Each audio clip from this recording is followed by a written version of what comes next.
Shabbat Shalom, bien-aimés. Heureux de vous retrouver et de pouvoir participer à ce temps et de vous bénir. Soyez renouvelés, soyez fortifiés, soyez encouragés. Levez vos têtes, car la délivrance est proche. Que l'Éternel, en Yeshua Mashiach, nous bénisse. Que ce temps soit un temps d'approfondissement du cœur, un temps de vie, un temps merveilleux. Placez vos cœurs et vos pensées dans le lieu de sa présence. J'ai quelques petites annonces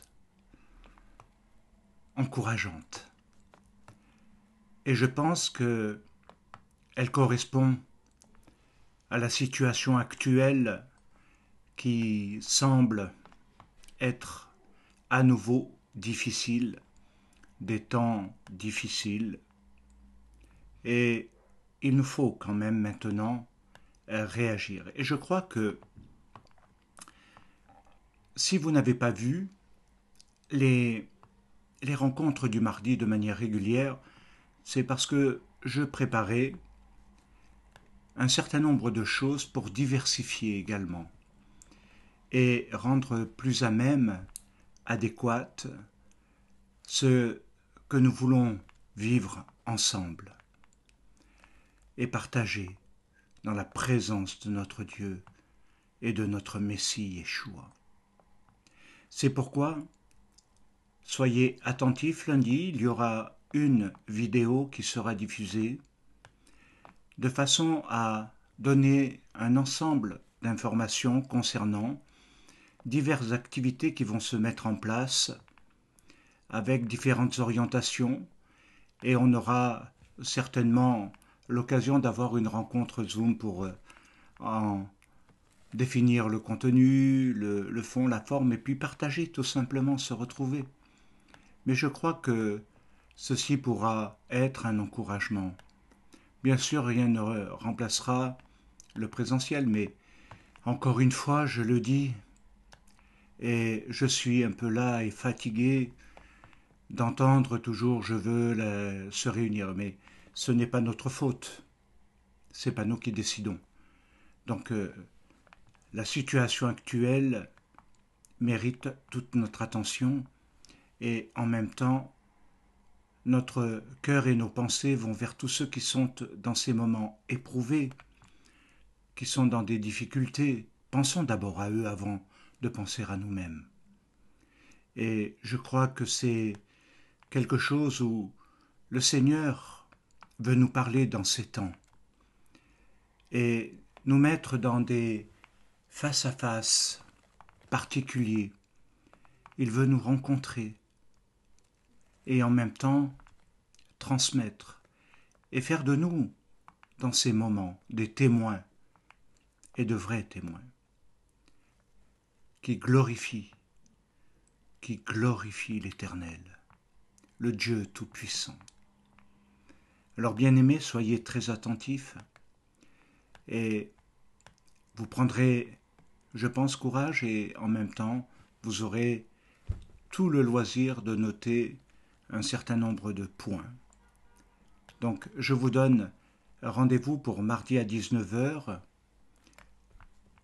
pour avoir cette information avec les divers programmes qui vont vous être proposés et qui, j'en suis certain, vont être une bénédiction pour le juif comme le non-juif. Pour ceux qui sont de notre Keila, pour ceux qui sont des visiteurs, des sympathisants, que nous aimons de tout notre cœur et que nous voulons bénir aussi. Et merci à tous ceux qui sont fidèles, à tous ceux qui nous encouragent par leurs témoignages, par toutes sortes de moyens aujourd'hui. Cela correspond à quelque chose. Et je tiens à vous remercier du fond du cœur, à vous dire merci. Toda Rabba. Dans ces temps, nous avons tous besoin d'être fortifiés et encouragés, et d'être solidaires les uns des autres. Ne vous relâchez pas dans la prière, dans le contact, la communion fraternelle. Ne vous relâchez pas du tout dans ce domaine. Au contraire, amplifiez-le. Veillez, dans la mesure du possible, à ne laisser personne dans l'isolement. Prenez soin les uns des autres. Veillez les uns sur les autres. Soyez les gardiens de vos frères, de vos amis. Que Dieu vous bénisse dans ce temps de Shabbat.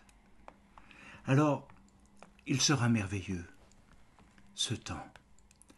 Vous savez, malgré les circonstances, il y a des choses qui nous sortent de ce temps, de ces circonstances, pour vivre quelque chose de différent, une expérience renouvelante, une expérience de vie, quelque chose qui nous apporte ce que beaucoup, malheureusement, n'ont pas, la gloire de Dieu, la gloire de l'Éternel sur nos vies. Il est capable de pouvoir nous apporter ce que rien dans le monde de la matérialité ne pourra combler dans notre vie, notre âme et notre cœur. Alors, bien-aimés, entrons dans le sujet maintenant. Placez vos cœurs dans ce respect divin. Placez vos cœurs devant le Seigneur, devant son trône. Faites comme Shmuel. Parle, Seigneur, ton serviteur écoute. Ça veut dire qu'il entend dans l'intériorité. Il entend non pas simplement comme d'habitude, mais il entend dans l'intériorité de son âme, de son cœur. Il aggrave dans sa pensée. Bien-aimés, c'est quelque chose d'important, vous savez, ce rendez-vous.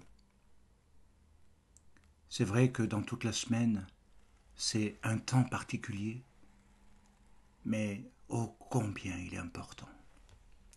Alors, bien-aimés, le thème que nous allons aborder dans notre réflexion, dans notre continuité, est quelque chose d'inouï. Et le thème que je vous propose, c'est pourquoi Dieu cache sa face, mais également pourquoi rechercher sa face. Nous avons un vaste programme, bien-aimés. Ne déconnectez pas, nous allons cheminer et vivre quelque chose qui peut bouleverser votre vie, la transformer. N'écoutez pas seulement intellectuellement, s'il vous plaît. Écoutez avec les oreilles de votre cœur. Absorbez, buvez jusqu'à ce que vous n'ayez plus de soif.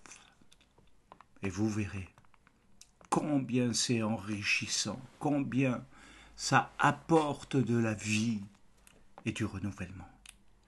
Alors, bien-aimés, il y a une question qui revient souvent, voire fréquemment, et celle-ci: si Dieu est bon, alors pourquoi souffrons-nous?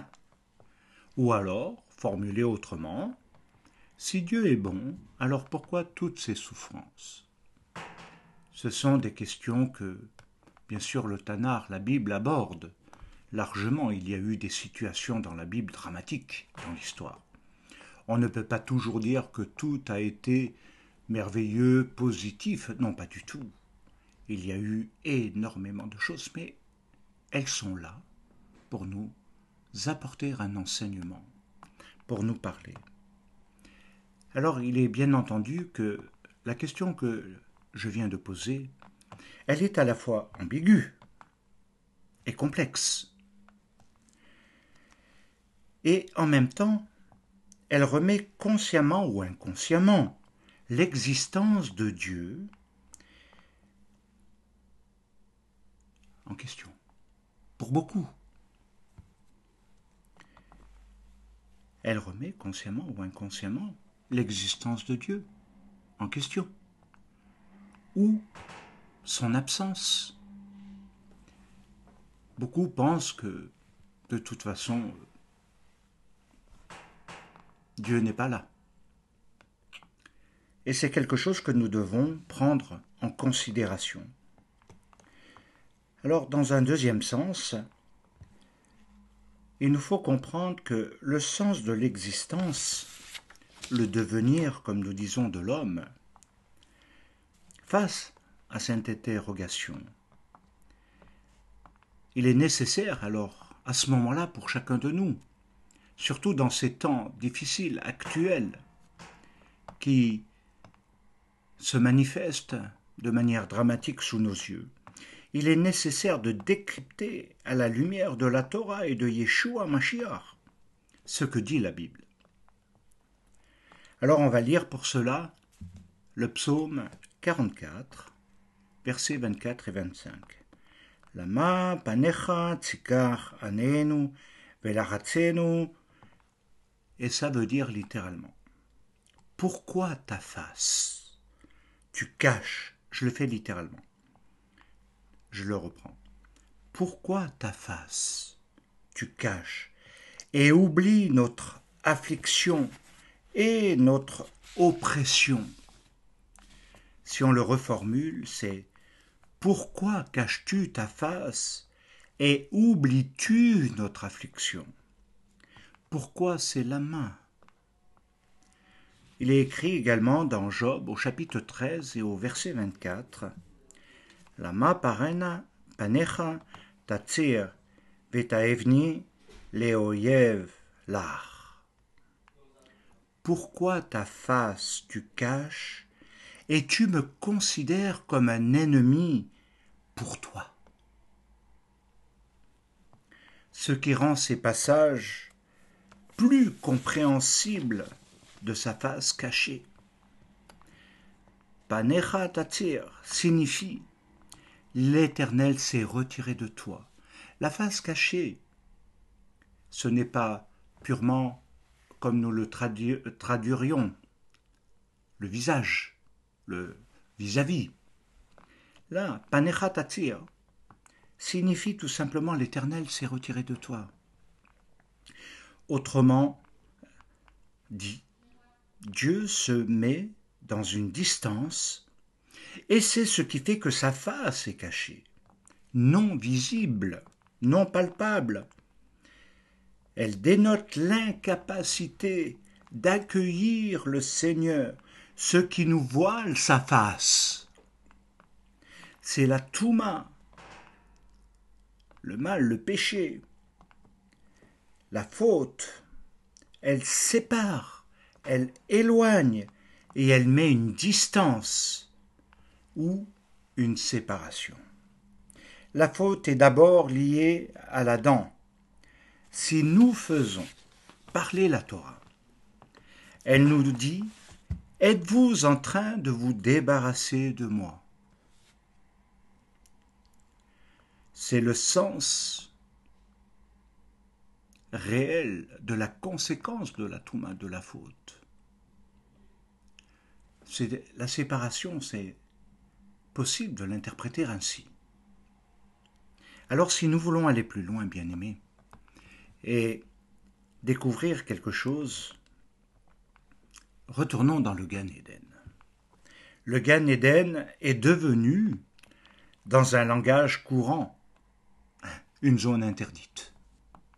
Oui, le Gan Éden est devenu une zone interdite, on dirait aujourd'hui, inaccessible d'accès, à cause de la naissance du mal. Ce qui veut dire qu'à cet instant, Adam et Chava ont réalisé qu'ils sont nus et se cachent de Dieu. Alors vous voyez par rapport au début, l'homme pose la question pourquoi te caches-tu? Et nous trouvons dans l'épisode du Gan Éden quelque chose qui vient nous frapper de plein fouet, vous et moi et toute l'humanité, en disant mais ce n'est pas Dieu qui s'est caché, c'est l'homme qui s'est caché de Dieu. Et ça change tout le sens. Mais Pourquoi s'est-il caché? Et c'est cela qui rend toute l'étude, en quelque sorte, étrange, énigmatique. Parce que ce n'est pas le Seigneur qui se cache, mais c'est l'homme qui se cache de Dieu. Oui, bien-aimé, peut-être. Ne l'avez-vous pas réalisé, ne le comprenez peut-être pas comme ça. Mais pourtant c'est la réalité. Et il s'est caché de Dieu. Ce qui se traduit par une étrange intervention de Dieu qui demande à l'Adam où il se trouve. Où il se trouve. Où es-tu? Littéralement. Il est dit Vaikra Adonai Elohim el Adam vayomer lo ayeka, qui vient de aïe, de où. C'est dans Bereshit 3.9. Il y a deux termes qui sont utilisés dans la Torah pour désigner où. Epho est le plus utilisé. Il veut dire où, situation géographique, localisation, etc. Aïe est un terme beaucoup moins courant dans le Tanakh. Il est utilisé ici pour la première fois par le Seigneur. C'est un vrai mystère. Lorsqu'il s'adresse à l'Adam, à l'homme, mais par là même à l'humanité, il dit « Aïe ». Aïe. Alors lorsqu'une personne demande « Où est-il ?», il exprime en réalité quelque chose de très important. En clair, cela veut dire qu'une chose aurait dû être présente alors qu'elle n'est pas. Voilà le « Où es-tu ?», le « Aïe » de l'Aïeka de Dieu. Adam, où es-tu? Tu aurais dû être là, mais tu n'es pas là. Alors, où es-tu se justifie. Et le « où es-tu » vient interroger l'homme. Dieu cherche l'homme, mais ne le trouve plus. Il ne trouve plus ce qui était, c'est-à-dire cette relation, ce contact. Oh, bien-aimé, il nous est dit dans Genèse, Bereshit, chapitre 22, verset 7, « Ine haesh ve'aye leola » voici le feu. Mais où est l'agneau pour le sacrifice? Quand Dieu dit à Adam, « Où es-tu » il ne s'agit pas de localisation, mais il dit « Où as-tu disparu » Et le texte nous révèle le sens caché. Que dit en réalité le Seigneur? Hier tu étais avec moi, et mon da'at est ma connaissance. Dans le sens de connaître par l'expérience, comme nous l'avions vu. Dans mon lieu. Et maintenant tu as disparu.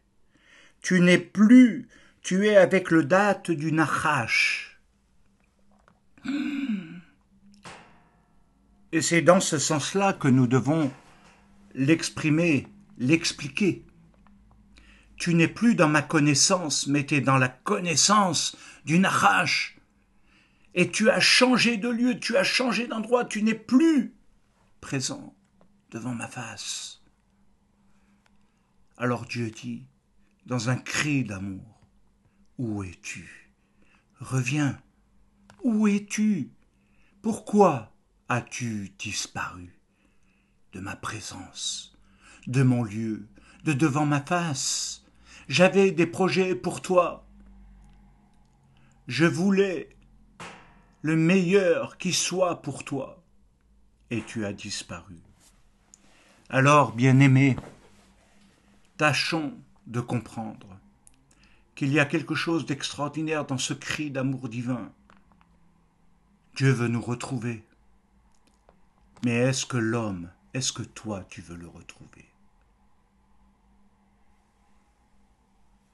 Non pour avoir simplement le bénéfice, qui sont liés à des bénédictions et toutes sortes de choses, mais pour devenir son témoin. Celui qui va accomplir et préparer les temps finaux. Celui qui va entrer dans ces chemins nouveaux dont nous avons amplement parlé. L'Éternel nous pose la question, à vous tous, à moi-même, où sommes-nous? Sommes-nous dans le lieu de sa connaissance, dans le da'at de Dieu, ou dans le da'at du nachaj, du mal, de la mauvaise langue, de tout ce qui détruit, de tout ce qui avilit, de tout ce qui dénigre, de tout ce qui altère l'image, l'identité de l'homme? Où es-tu? Positionne-toi maintenant. C'est le moment réel, bien-aimé. C'est le moment réel de se positionner, de revoir sa trajectoire. Tu as disparu, tu n'es plus, tu es avec le Nahash, tu as changé de lieu. Et tu es dans une autre connaissance. Tu es sorti de la connaissance que Dieu voulait pour toi. Tu es dans une autre connaissance. Et regardez bien dans la pensée hébraïque, ça veut dire tout simplement que tu as mis la rupture avec moi. Le fait que tu sois plus dans ma connaissance a créé une rupture. Le fait que tu aies disparu de mon lieu a mis une rupture, une séparation, et il n'y a pas de pont pour l'instant. Alors la rupture entre Dieu et l'homme, qui définit également toute l'humanité, car tous sont péchés et sont privés de la gloire de Dieu. L'homme, l'humanité est liée au changement de lieu, de la connaissance, du da'at. L'homme ne peut plus maintenant vraiment connaître Dieu. Mais Dieu peut se faire connaître seulement s'il se révèle. C'est pourquoi il y a eu des moments dans l'histoire, le cheminement des hommes, tel que nous pouvons le voir. Et puis les interventions de Dieu dans l'histoire, que j'aime appeler les incarnations divines dans l'histoire. Dieu s'incarne. Dieu s'implique dans l'histoire. Et c'est là qu'il donne une autre connaissance que celle du mal, que l'homme a choisi pour l'humanité entière. Extraordinaire, bien-aimé. Seulement si Dieu se révèle. Et c'est tout ce que je souhaite pour chacun d'entre nous, c'est que Dieu se révèle.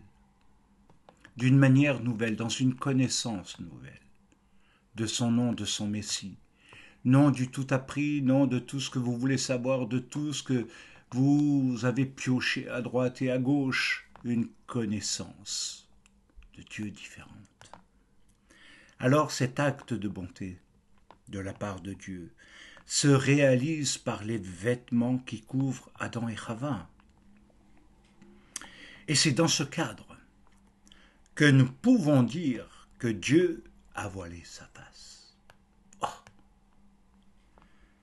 Atzarat Panim exprime dans le fait de voiler sa face, dans ce « où es-tu » ce « aïe » où as-tu disparu? Pourquoi tu n'es plus? Alors, il ne faut pas le voir seulement comme une question que Dieu pose, mais également une expression de Dieu. Et Atzarat Panim exprime la colère divine. Il est dit dans Dvarim, dans Deutéronome 31, au verset 17 et 18, c'est en fait un double voilement de la face de Dieu dont le premier se détourne de son peuple à cause, et je dis bien, à cause de ses crimes. Alors, si on le lit maintenant, j'ai voulu vous le donner un petit peu au préalable pour que lorsque vous allez le lire avec moi, vous puissiez mieux le comprendre. Il est dit, en ce jour-là, ma colère s'enflammera contre lui. Je les abandonnerai et je leur cacherai ma face. Il sera dévoré, il sera la proie d'une multitude de maux et d'afflictions. Et alors il dira, n'est-ce point parce que mon Dieu n'est pas au milieu de moi que ces maux m'ont atteint? Et moi, je cacherai ma face en ce jour-là, à cause de tout le mal qu'il aura fait en se tournant vers d'autres dieux. C'est un double voilement, bien-aimé. C'est pas Dieu qui le veut, c'est malheureusement la conséquence des choix de l'homme. Alors, il nous faut bien comprendre à un moment donné que quand le peuple veut justifier son mal, nous devons le voir et le comprendre comme étant quelque chose d'important. Quand l'homme veut justifier son mal, quiconque veut justifier son mal, alors à ce moment-là, il faut comprendre qu'il va vouloir rejeter la faute, la responsabilité, d'abord sur Dieu. Pourquoi toutes ces choses nous sont-elles arrivées? Si Dieu est bon, pourquoi toutes ces souffrances? Ah, oui, l'homme va rendre d'abord Dieu responsable, alors que ce n'est pas Dieu qui s'est caché à la base, mais que c'est bien l'homme qui s'est caché de Dieu, en commettant le mal. Alors cherchons le sens et la signification de sa face. Dans ce que nous avons, lui, c'est clair qu'il est lumière et qu'il est la gloire de sa lumière. La gloire de sa lumière, ou la lumière de sa gloire, si vous préférez dans vos traductions. Mais en même temps, ce qu'il nous faut comprendre dans tout cela, la face cachée, c'est que la gloire, la lumière nous est ôtée. Elles ne sont plus dans le présent. Elles ne sont plus dans le contexte de nos vies. Elles ne sont plus dans notre action de vie. Elles sont devenues indépendantes de nous. Elles se sont éloignées. Alors, il est clair que si la lumière de sa gloire est ôtée, ceci nous pose la question de la radiance de sa face. Qu'est-ce que ça veut dire? Ça veut dire tout simplement la force et la puissance de sa lumière, l'intensité de la vie, qui se manifeste par sa gloire. Dans la bracha aronique, dans Nombre 6, 26, il est dit que l'Éternel fasse rayonner sa face, qu'il tourne sa face ou son visage vers toi et t'accorde sa paix, ce qui est fait dans chaque Shabbat. Et vous comprenez qu'il y a quelque chose qui enlève sa lumière, sa gloire, sa présence, qui ne peut plus apporter la bénédiction.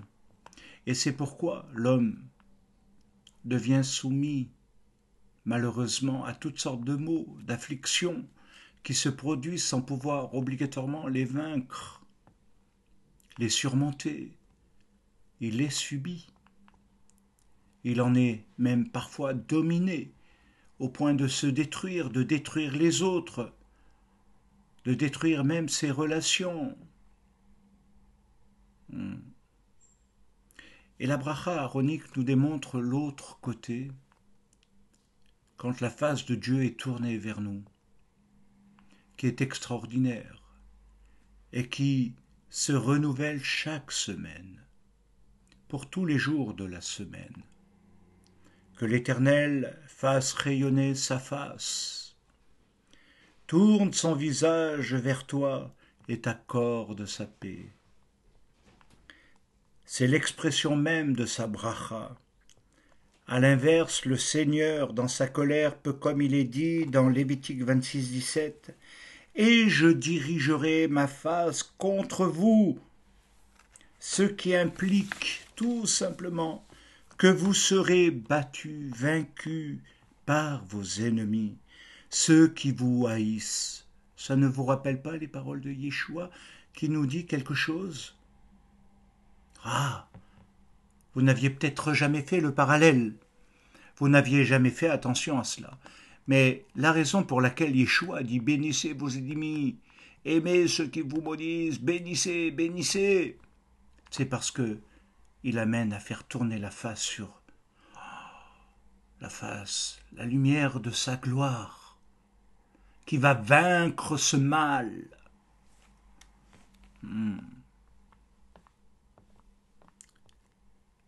Mais comme nous l'avons vu, vous serez battus, vaincus par vos ennemis, ceux qui vous haïssent, ils domineront sur vous. Et c'est pourquoi des fois, je sais, je l'entends, vous le dites, vous êtes conscient de cela. Je n'arrive pas à vaincre ce mal, c'est plus fort que moi, ça triomphe, ça me domine, ça me rend malheureux, et toutes sortes de choses peuvent en découler. Alors, c'est ce que nous devons réaliser lorsque Dieu dit qu'il voile sa face. Pourquoi? Parce qu'il nous expose, pas seulement nous, individuellement, mais également le peuple et la nation. Peut-être n'avez-vous jamais mesuré l'ampleur de tout cela. Et pourtant, c'est une réalité. Quand Dieu voile sa face, c'est être exposé à la domination du mal. Ce qui se traduit par ce qui met une séparation, ce qui se met entre Dieu et nous, créant ainsi un vide et une distance. Bien-aimés, c'est ce que nous devons comprendre, mais c'est aussi ce que nous appelons le Tzimtzum, la rétractation de Dieu dans tout l'univers. On peut dire que l'homme va éprouver le vide qu'il manifeste. L'absence de Dieu, le retrait de sa lumière, de sa gloire, ne plus être dans sa présence veut dire revenir à un état de vide, sans vie réelle, une vie factice, j'oserais même dire virtuelle. C'est le vide qui se manifeste par l'absence de sa présence. Et c'est pourquoi, et c'est véritablement la raison principale qui nous amène à vouloir rechercher sa face. Extraordinaire.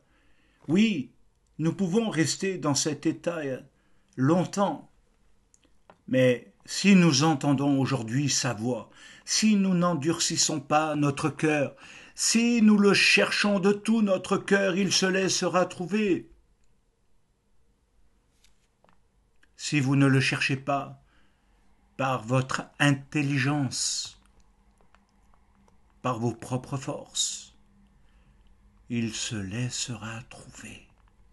Bien-aimé, n'est-ce pas une promesse extraordinaire, merveilleuse? Il tourne sa face contre, mais il peut tourner sa face pour faire luire sa lumière sur notre face. Panim al panim, dans un face à face. Et comme disait Jacob, et j'ai été sauvé.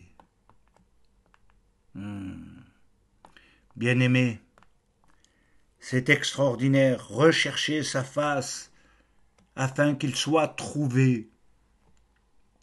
Mais il faut le chercher. Ce n'est pas simplement dire je vais prier, rechercher sa face, c'est plus que cela. Désolé si je vous donne plus d'efforts à faire, mais c'est la réalité.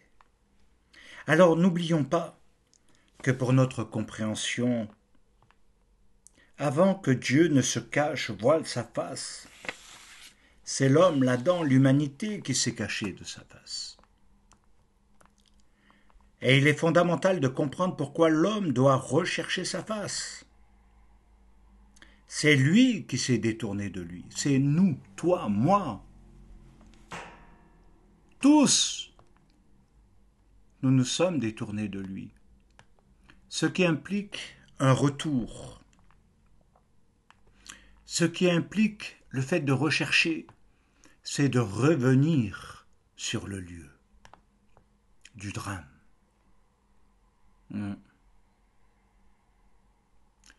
Comme il est dit, la Teshuvah revient à l'Éternel,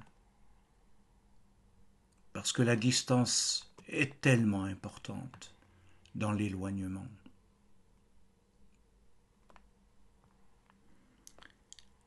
Je le répète encore une fois, c'est nous qui nous sommes cachés, c'est nous qui nous sommes voilés de sa face. Alors maintenant, comment la retrouver? Comment retrouver l'éclat, la puissance de sa lumière, de sa face? Il est dit dans le psaume 44, au verset 23 à 25, je le résume un petit peu, « Lève-toi, pourquoi dors-tu, Seigneur?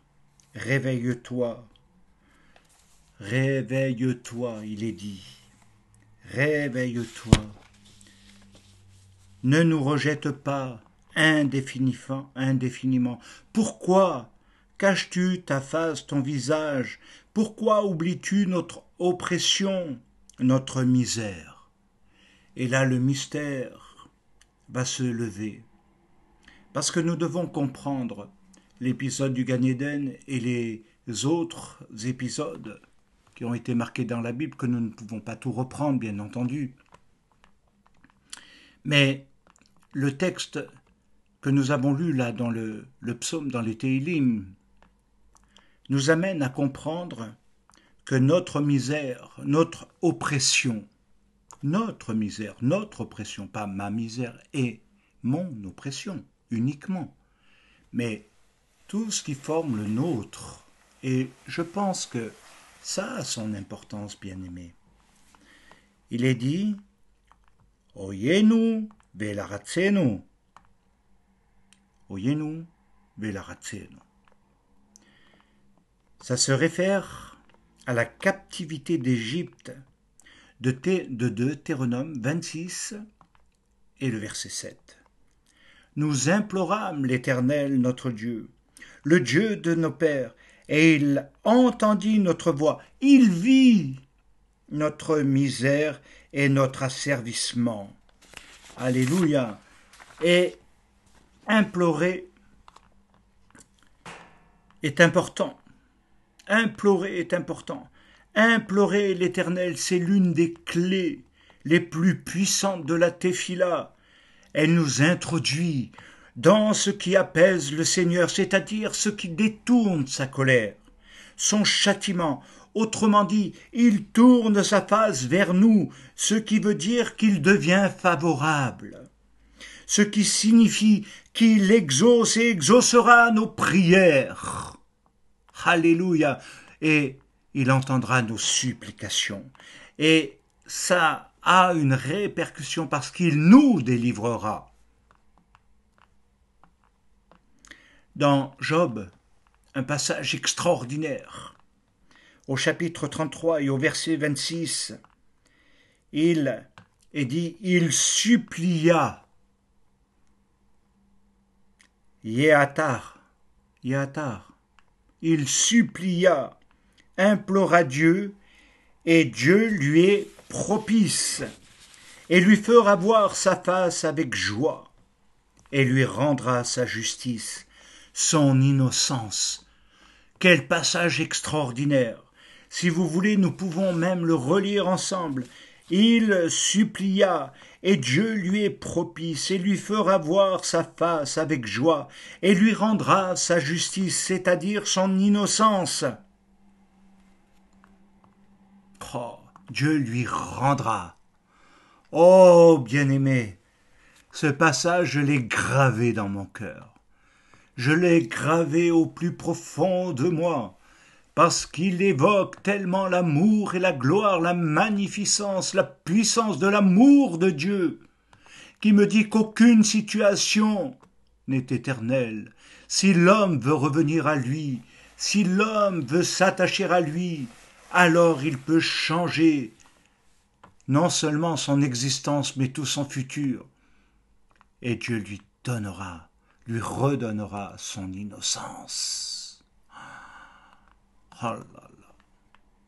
Bien-aimé, je ne peux pas dire qu'il y a des versets qui soient plus forts que celui-ci, exprimant l'amour de Dieu pour son peuple, pour l'homme qui s'est éloigné de lui, qui s'est caché de sa face. C'est tout simplement, bien-aimé, prier dans cet instant, c'est tellement merveilleux. Dites, Seigneur, fais que ta grâce revienne sur moi. J'implore, mais je te supplie, c'est pas simplement « Oh Seigneur, tu vois ma tristesse, oh Seigneur, tu vois tout ce que je vis, toutes mes difficultés. » Cessez de prier ainsi et supplier.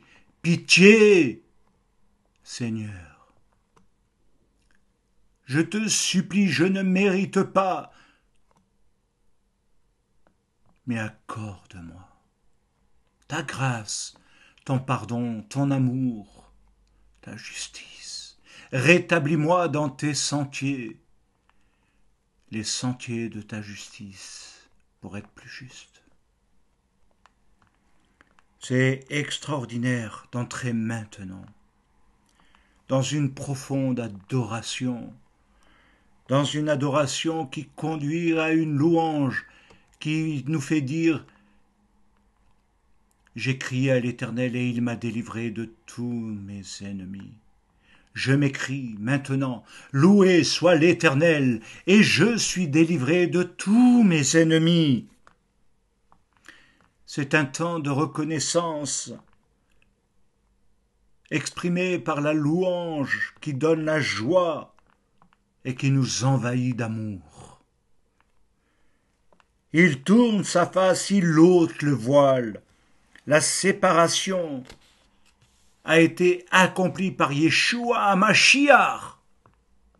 Quand le voile du temple s'est déchiré, il nous a donné le nouvel itinéraire.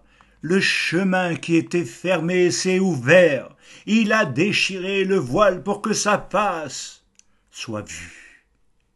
Il est l'image du Dieu invisible. Extraordinaire, mes bien-aimés, Yeshua est celui qui nous a révélé le Père. Jamais personne, dit-il, n'a vu Dieu si ce n'est le Messie Yeshua. Personne. Celui qui m'a vu a vu le Père. Ce qu'il est en train de dire est extraordinaire, bien-aimé. C'est au travers de Yeshua que tout peut recommencer. parce qu'il est notre Messie rédempteur, le seul et unique médiateur entre Dieu et les hommes. Il est également appelé dans le Tanakh l'ange de sa face, et plus justement traduit, l'ange qui se tient devant sa face. Le parallèle avec Yeshua est extraordinaire. Il est l'image du Dieu invisible premier-né de toute la création. Celui qui m'a vu a vu le Père. Jean 14, 9. Le voile est déchiré. Entrons dans ce qui ôte le péché, le mal qui sépare.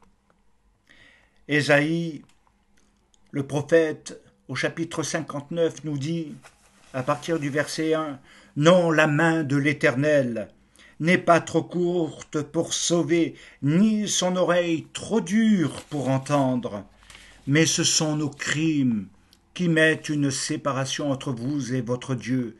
Ce sont vos péchés qui vous cachent sa face et l'empêchent de vous écouter. » Alors, bien-aimés, faisons une vraie teshuva. C'est le temps de revenir, de faire revenir son cœur. C'est pas seulement le temps de dire des choses, c'est le temps de revenir, de déchirer son cœur, de revenir à lui. Oh, bien-aimé, est-ce que vous voulez changer de voie d'orientation?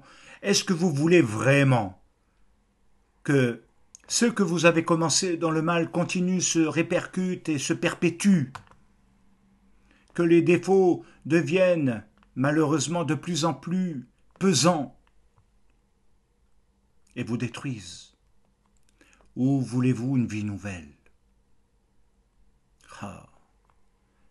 Quelque chose qui vous transforme. Vous pouvez le vivre là où vous êtes maintenant. Là, Dieu peut entendre et répondre à votre cri, à votre prière. Il est le Dieu Tout-Puissant. Il est capable de nous sauver. Ce sont nos crimes, nos péchés qui nous voilent sa face. Ce n'est pas lui qui a voulu voiler. Alors, déchirons nos voiles intérieurs, les voiles de notre âme, les voiles de notre conscience. Ouvrons le chemin et vous verrez sa gloire. Faisons cette teshuva, celle qui implore Dieu, pour qu'il nous devienne favorable. Cela veut dire pour que, en tournant sa face, le malheur devienne bonheur. Autrement dit, de la malédiction à la bénédiction. C'est ça, bien-aimé, le pivot, le changement qui peut s'opérer. Et quand on est dans sa bénédiction, alors le tzaddik prie, il invoque l'Éternel et l'Éternel l'exauce toujours. Tournons-nous, c'est tellement important et tellement merveilleux à la fois pour qu'il nous devienne favorable, et non défavorable. Vous avez, comme moi parfois, le sentiment que Dieu n'entend pas, que Dieu n'exauce pas, que nous prions en vain. Mais nous l'avons bien compris maintenant, pour que Dieu nous devienne favorable. Bien-aimés, je veux simplement conclure en vous bénissant. Ouvrez ce chemin. Ouvrez-le de tout votre cœur. Ayez cette force, cette honnêteté. N'ayez pas peur, soyez pas intellectuel. Je sais qu'il y en a qui, que par la raison, machin. Mais déchirez votre cœur, là, maintenant. Je sens un cri de Dieu en moi, vous appelant à revenir, pour qu'il devienne favorable.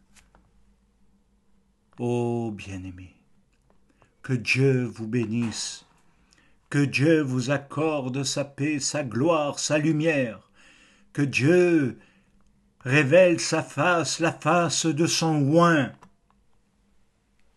de son Messie, la connaissance de son nom. Alléluia. Soyez bénis et que Dieu vous accompagne, Que Dieu vous renouvelle, que Dieu vous fortifie, parce qu'il vous aime. Et il veut le meilleur pour vous. Alors ne choisis pas ce qu'il n'y a pas de meilleur pour vous. Faites le bon choix dès aujourd'hui. Dès aujourd'hui, choisissez la vie en Yeshua Mashiach. Amen ve Amen.